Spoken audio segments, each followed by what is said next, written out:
அனைவருக்கும் என்னுடைய வணக்கத்தை தெரிவித்துக் கொள்கிறேன். நான் உங்கள் தோழி நகைச்சித்ரா. நம்முடைய வாழ்க்கையில யாரை போல மாறணும்னு நினைக்கிறோமோ அவங்களோட கேரக்டரால நம்ம ஈர்க்கப்பட்டிருக்கோம்.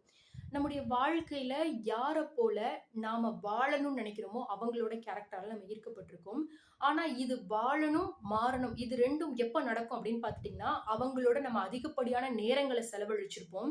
அவங்களோட விஷயங்களால நாம ஈர்க்கப்பட்டிருப்போம். அவங்களுடைய தனிப்பட்ட நடைமுறைகளை நம்முடைய வாழ்க்கையில நாம ஒப்பிட்டு பார்த்திருப்போம்.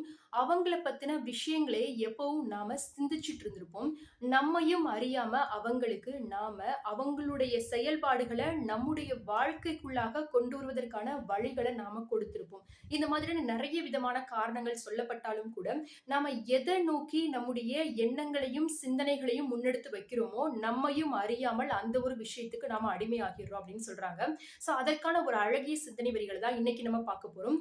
9 நல்ல குணங்களை கொண்ட மனிதர்களை நீங்கள் சுற்றி இருக்கும் பொழுது அல்லது 9 நல்ல குணங்களை கொண்ட மனிதர்களால் நீங்கள் சூழப்பட்டிருக்கும் பொழுது நிச்சயமாகவே நீங்கள் 10வது நல்ல குணங்களை பெற்ற மனிதராக மாறிவிடுவீர்கள் அப்படின்னு சொல்றாங்க.